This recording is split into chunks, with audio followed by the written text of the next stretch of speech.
อัปเดตสถานการณ์การลำเลียงผู้ประสบภัยทางหาคนออกจากถ้ำหันตอนนี้สถานการณ์ดำเนินไปอย่างเคร่งเครียดผู้เชี่ยวชาญเดินทางมาพบกันแล้วทุกคนและก็วางแผนที่จะค้นหาอีก2 คนนั่นอีกต่อไปและในส่วนของทีมงานกู้ภัยหลายๆหน่วยตอนนี้พากันซ่อมใหญ่เลยทุกคน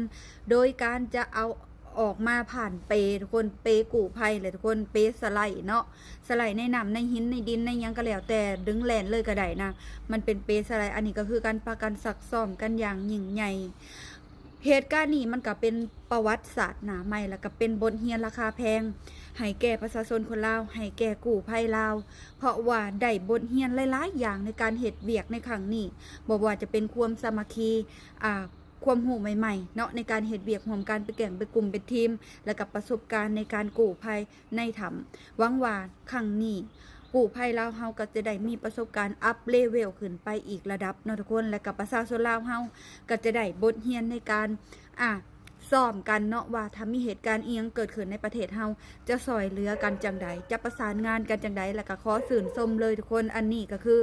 ทางการนำของแขวงไซสมบูรณ์บ่เคยเห็นแขวงใดเท่านี้เลยเนาะในเรื่องของความซัพพอร์ตในความอำนวยความสะดวกนะทุกคนก็ได้เห็นประจักษ์ตาแล้วเฮ็ดถนนหนทางขึ้นใหม่สนองอีหยังที่เขาเจ้าขอมาเพื่ออำนวยความสะดวกให้พ่อแม่ประชาชนให้ทีมงานกู้ภัยทางการนำเพิ่นก็อำนวยความสะดวกให้เบิดอันนี้ก็ถือว่าเป็นอันหนึ่งที่อยากขอย่องยอชมเชยจากใจจริงเนาะทุกคนแล้วก็หวังว่าแขวงอื่นๆเนาะคงจะเอาเป็นแบบอย่างให้ทุกคนบ่ว่าจะเป็นประชาชนและก็การนำเนาะอันนี้แอดหวังเหลือเกินหวังในใจอย่างยิ่งว่าจะได้เห็นพี่น้องบ้านเฮาสามัคคีกลมเกลียวเหนียวแน่นกันเนาะพี่น้องเนาะแล้วก็แอดมินเสือเหลือเกินว่าทุกคนนี่เฮ็ดเวียกบ่มีผู้ใดน้อยหน้าไผทั้งนั้นบ่ว่าจะเป็นทางชาวบ้านอยากให้ทุกคนไปเบิ่งสเก็ตภาพนี่ทุกคนเบิ่งเนาะคือชาวบ้านพร้อมกับจะมีทหารห่วมนำทุกขบวนการแต่ว่าจะบริใส่เครื่องแบบเนาะมีและก็มีทางทีมงานกู้ภัยทุกคนย่างจนจุกเข้าใจบ่เข้ามาเดินไกลจนจุกกันนะก็ยังพากันลำเลียงพากันแบกน้ำเพื่อสิฮอดหน้างานแบกของกินแบกข้าวโอ้โหทุกคนมันบ่แม่นระยะทางไกลๆเลยเด้นี่เนาะ